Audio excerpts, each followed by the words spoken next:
Okay.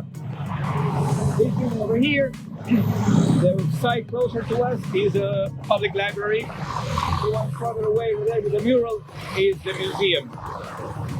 Alas, it was closed because of COVID. I have no idea, maybe now that we're opening some places a little bit now. Maybe that's open again. That'll be something to visit. Also, you can do it by yourself. Being so close to your hotel, that's an option. The city museum. Anyway, let's go back to the cleanliness of the sidewalks. It is really remarkable. And also the pride of the people. Something that you who have traveled around in South America and many other places, street vendors will come and say, "Señor, agua, agua, agua, tenga agua."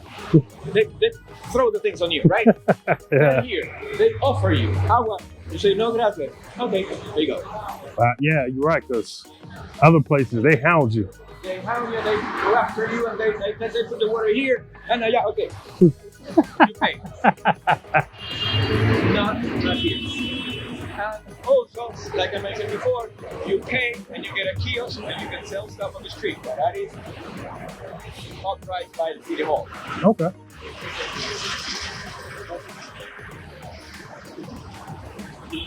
There's a little statue there. You see, beyond the white car, there's a little head. Mm-hmm. That's a man. That is the only man. Well, who was he? He's Pedro Carbo. He was a patron of the arts. Actually, he gave the money to build the city library and the museum. And this man has the honor of being the only person in Guayaquil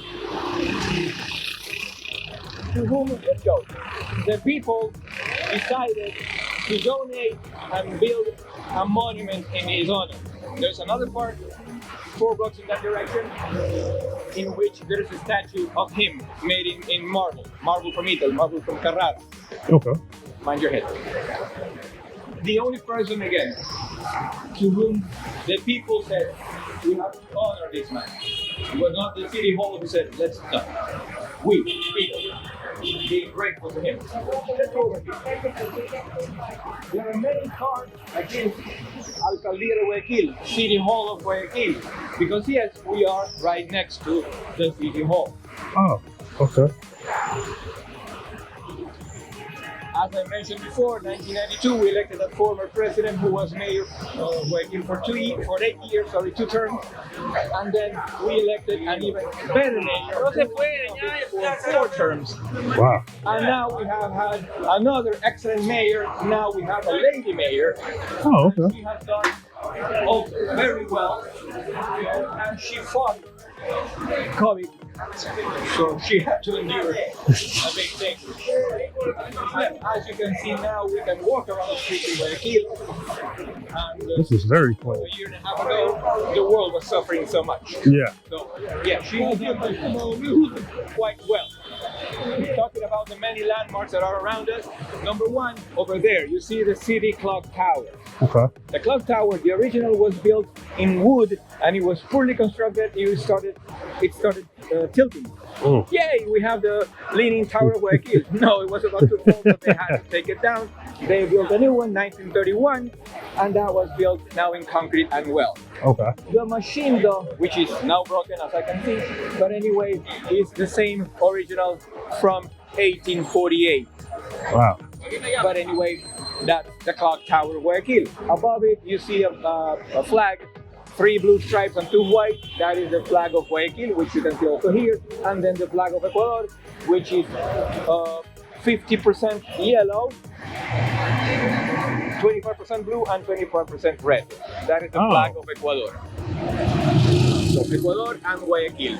And this huge building is the City Hall of Guayaquil. If you've been to Italy, if you've been to Milano, Yeah, I have. you might have been to Plaza Vendôme, and you might have seen Galleria Vittorio Emanuele, also known as La Piazza, that gigantic city Yeah, I've seen it, mall. Well, the architect who built this one, he was inspired on that when he designed this one. Oh, that's cool. Actually, you're going to see more of the resemblance as we keep walking. Now here, we have 3 statues depicting the characteristics of the people in Guayaquil. Here, leadership, next, freedom, and beyond, solidarity. Okay. That's the characteristics of the people in Waikiki. Now you will see what I mean by a big resemblance between Galeria. Oh yeah, I see it. Yeah. There you go. Except they got a mall. Well, shopping center. But anyway, that's the mayor's office. Oh, okay. Jeez. It's beautiful. Had you visited Guayaquil 100 years ago, your guide would have been a little younger, of course, and you would not have been at un hotel. You would have been at l'Hôtel Seyon, l'Hôtel de Paris, the French hotel, which is this house. Okay. The house is no more a hotel. Now it's part of also the municipal administration. Oh. This used to be a vehicular street. Actually, you see some cars coming and veering, and then you see the cars also here continuing and veering in that direction. This used to be a vehicular street. Okay. The mayor that I mentioned, 1992 to the year 2000, he said, no, let's make this a big pedestrian plaza. Okay. The lady you see there on that picture, that's the mayor of Guayaquil. That's the mayor? That's the mayor. Wow. And this is an initiative. So for only $125 a month, you get your house. You get a house for $125? A month. Wow. And what type of house can you get? Mine is my house, my future. And you get this house. Come over here and see. Buen día. A house like that. Damn. And do you own it? Like, are you rented or is it like? No. Really? What's the name of my daughter? Let me take a picture of that. Yeah, I mean, you start paying. Your mortgage. Yeah. And then after so many years. Because I'm trying to figure out like $100 and something. It's not. It's I'm gonna say, how long are you paying for? Like 100 years? No. Well, the house is not that expensive, also. So. Really? Oh, okay. Because I know in America. Actually, there is a lot of money. They also help you. So part of the house is paid by you. The other part is paid by the city hall. Wow. Anyway, let's talk about freedom again. Okay. When I mentioned before that Simón Bolívar did nothing for us, independence-wise, I mean it. Because the only thing that Simón Bolívar did, and you might know him by Simon Bolivar. Yeah, I know that name, yeah. Simón Bolívar in Spanish. The only thing that he did for us was to send this general, General Antonio José de Sucre. Sucre, like sugar in French. Okay. That's the general sent by Simón Bolívar here to lead our troops during the other battles for independence. We achieved freedom on October 9th, 1820 by ourselves in a bloodless manner, about which I'm going to talk when we reach that monument over there. Okay. After that event, after we were free, Simón Bolívar was looking at us, seeing that we were free without his aid, and he started calling us La Republiquita, the small republic. Wow. In a pejorative term. Yeah. But he was craving for us. And then he sent his general to lead us on the other battles for independence. In those days, what today is known as Ecuador was known as El Reino de Quito, or La Real Audiencia de Quito. And the country was divided in 4 territories. Okay. One of them was Guayaquil, the province of Guayaquil, which was a lot bigger, or the department of Guayaquil, and we got our freedom in a bloodless manner. How that happened? Those 3 guys you see there to the left, further away from us, they were coming on a ship that coincidentally was also bringing the Spaniards who were supposed to guard the city of Guayaquil. What happened was that in those days, there were 3 types of people in Spain. The first class citizens, Spaniards. Mm-hmm. The second class citizens, sons of Spaniards. And the third class citizens, grandchildren of the Spaniards. Okay. These people, the third-class citizens, were paid after the second-class citizens, after the first-class citizens were paid.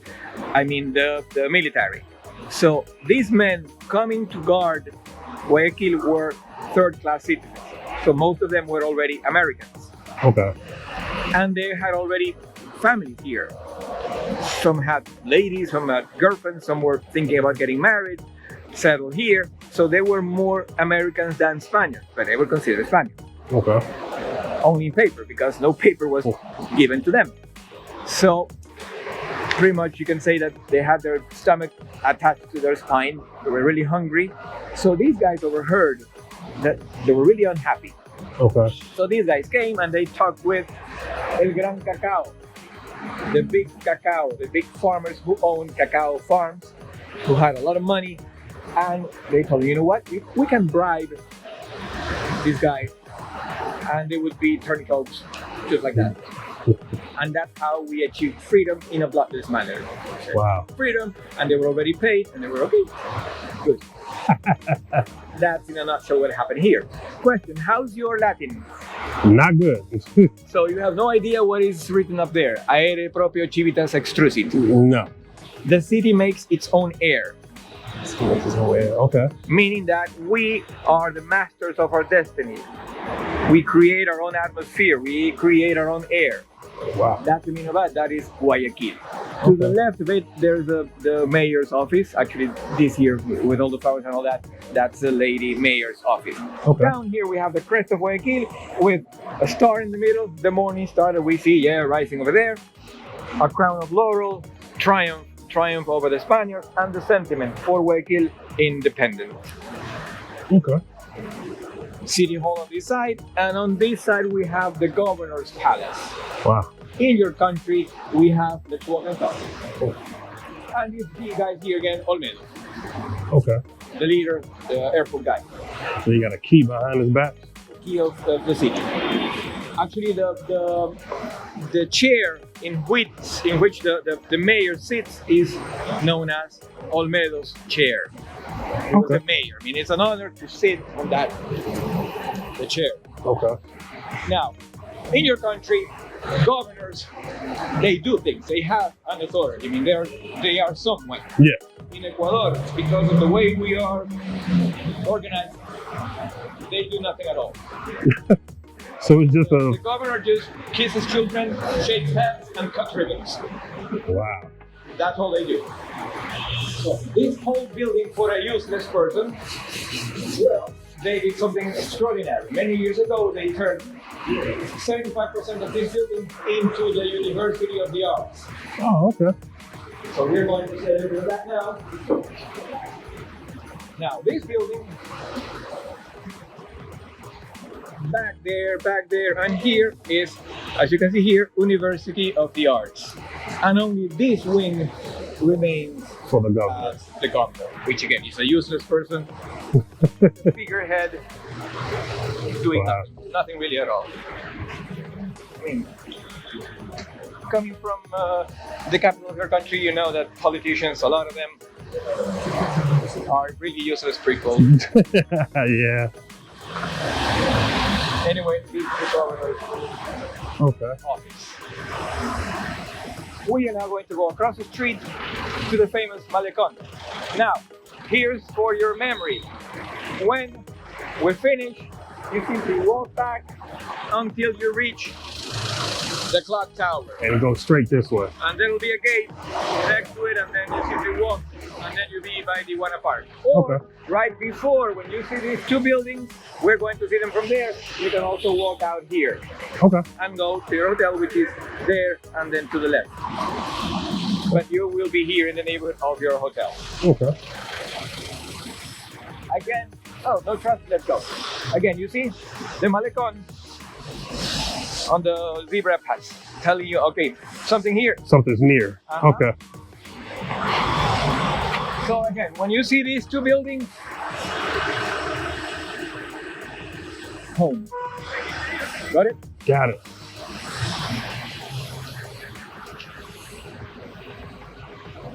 Malecon. The word Malecon means riverfront park. or riverfront street, which is of course this one. The river is right there. We're going to see it in a few seconds. A question: have you read or watched the films The Lord of the Rings? Yeah. Okay, you remember there was one of the characters, one of the most important characters, Treebeard, a Yeah. walking tree. Mm-hmm. Okay, my friend, this one here is a walking tree. What do I mean by that? This tree actually walks. What? Allow me to elaborate. You see the tree begun one day in there. And then these roots will grow down, will come all the way from the top, eventually reaching the ground and getting thicker, thicker, thicker. What they do, lend me your branch. So you are now a birch tree, whatever. And I am one of these, a ficus. So I'm bringing my branches in that direction. So I'm throwing down this beard pretty much. And then it reaches and it'll be like footsteps getting closer to you. And then once I reach you, I'll throw some of these things on you and throttle the other tree. And it continues walking. So here, see the footsteps. Wow. That's So, I mean, couldn't be more tree, beard, and footsteps. that's crazy. Mm-hmm. So actually, my friend, remember this. So when you come back in 250 years, It'll be way over there. you'll So be way over there. Yeah. So remember this. Take a mental picture. 250 years later, you're going to see a little better. I might be walking with a walking stick, but I'll try. This one, carefully, is higher than the other steps. This one. okay. So that walking street.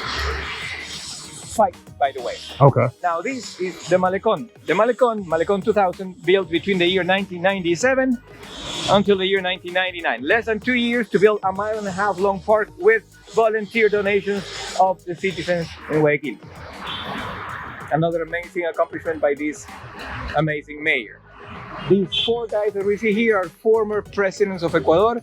This area is known as the President's Walk. Actually, okay. by the way, let's walk. Okay. Here I have to show you something.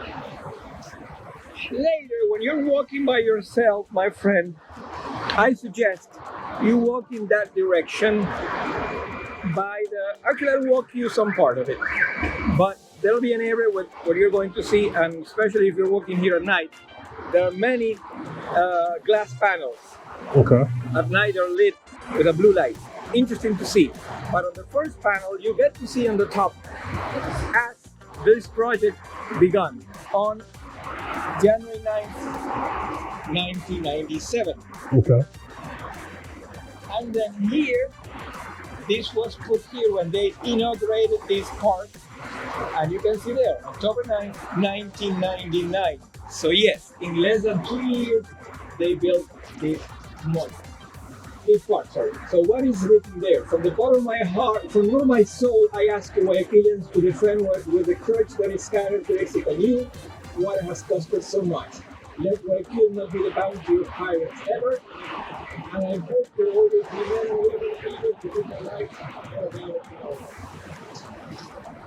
That was said by León Cordero, the mayor of Waikiki, when he inaugurated this park, October 9, 1999. And again, they began building these 1997, January. So less than 2 years. That's quick. All you've seen, again, volunteer donations. Man, that's crazy.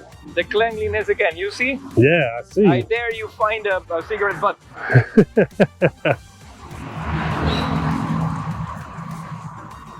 These are the blue palms. Those guys on a full moon night are going to shine blue. Wow.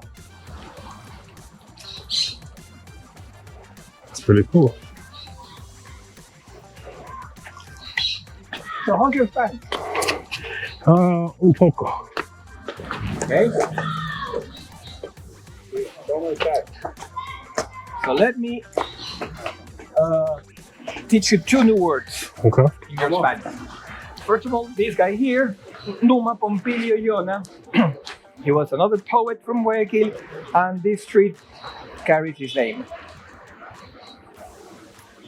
Now, we are in Old Town Guayaquil. Okay. Old Town Guayaquil is known as Barrio Las Peñas. Also, let me destroy something that many people from North America especially believe. The word barrio does not mean bad neighborhood. Oh. Barrio, if you go to your dictionary, it means neighborhood. That is the translation. So this neighborhood is called Las Peñas. Las Now, let's get Peñas. closer to it, and do please forget your first thing saying piñas, because piñas is pineapples. Pineapples. Is peñas. And Peñas. please do not disregard the symbol here. If you say that penas, that'll be sorrows. That's where we are. Peñas, that sound means cliffs, the cliffs of the Santa Ana Hill. Santa Because we're Ana right on Hill, the we're river. going to visit it later. Okay. And that is where the city was founded. Okay. Another word for your dictionary. This one here, rayuela. What is the meaning of that word? Hopscotch. You know what? I should have known about the picture. Yeah. But anyway, that's what it is. And then this neighborhood is... It's clean as hell. Damn, I'm so sorry. I Yeah, it is. was like, damn. Now, this house, as you can see, is just Guayaquil was before the fire. Okay, so Actually, the house itself, you can take a look. They were given a recognition because they kept it as it was. oh, okay. Even the phone, there's a phone there, keeping it the house as it is. So it's like like a living museum. But people live here. I mean, you see the guy there living his life. Yeah. Actually, what they must be saying most of the time, another damn gringo looking through my window. But again, they live in a living museum. Now, the houses we are going to see now, they have each a name. Casa Chino Fabiani, Casa Avilés Alfaro. And as we continue walking, you're going to see Casa something or something, Casa something or something, Okay. which is the name of the family that lived here when, I don't know, 200 years ago. Casa It's a Urbina. car. Uh-huh. Oh, I didn't know this was So a street. if you move here, the house is not going to change the name. Okay. If you walk in Casa Preston lived in Casa Urbina. That'll be your address. Wow. Okay. That's mandatory. Really? The neighborhood Stays. as it is. Huh. I don't even know how this is. I mentioned to you before that there was a big fire 1896. Correct. So all the houses you see here are replica built after the fire with paintings or pictures of the houses that were here. Unfortunately, then by the turn of the century, there were no laws stating that you have to keep the houses as they are. So many people built modern houses. Oh, okay. Today, Get out this way. say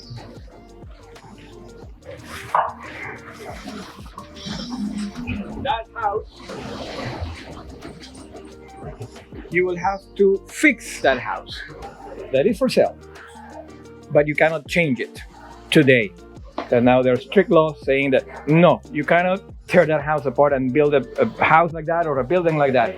Can you Not anymore. Can you fix the inside to make it more modern? Or? Oh yes. So the inside could be, but the outside has to be okay.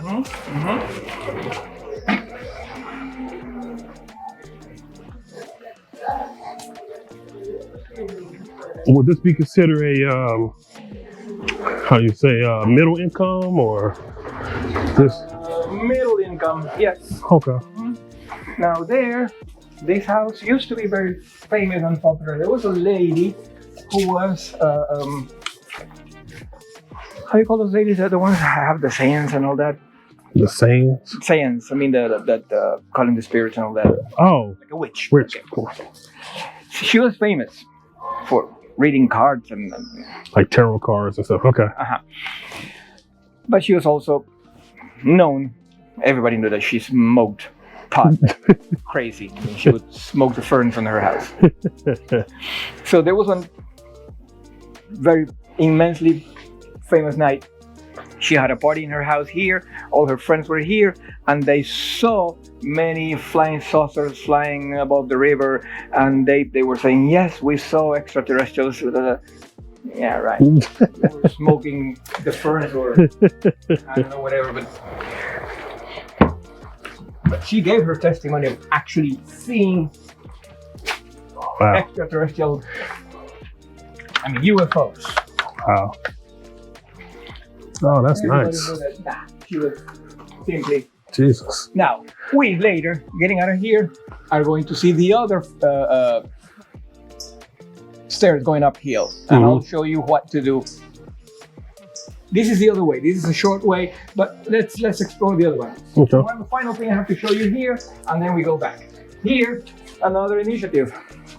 Instead of letting graffitiers express themselves on the streets, maybe doing something rude, they invite them. You know what? Here's some paint cans and express yourself better.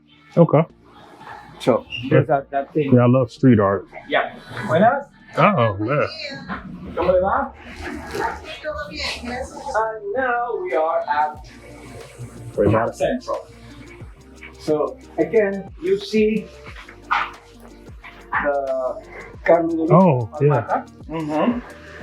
And the hats. The hats can be, with 24 hours notice, can be personalized. I mean, I'm not implying anything, just letting you know.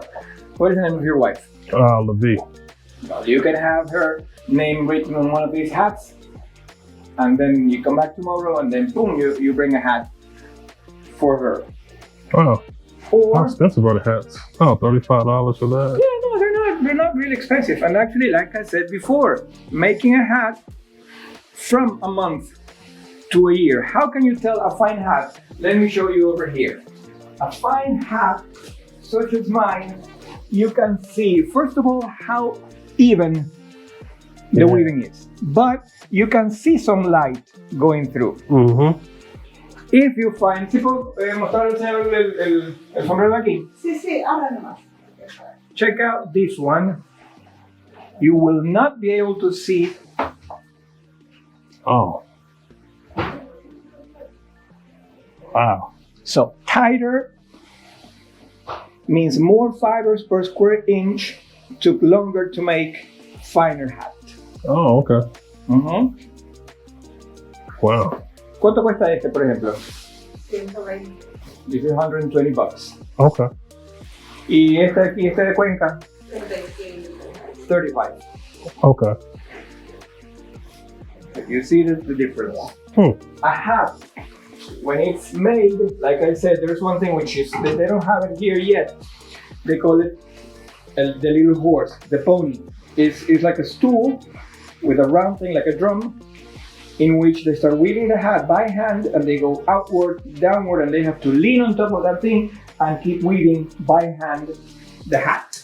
When it's finished, it'll be something like this. That's the end product. Okay. Just like that, like a drum with all these things. And then they cut these things out, and then with steam and a hot press, they're going to shape Oh, okay. the hat into whichever shape, this or this. Okay. That'll be steam and a hot press, or a mold Okay. that will give the shape. Okay. But that is the final product. Okay. When a hat comes, it'll come like this. So how do they give them a color? Once they're made, they have to bleach them further. When it comes out of their hands, it will be something like this, in a raw color. They're going to bleach them to perfect white, Okay. and then they dye them into whichever color. Oh, okay. If you want a hat like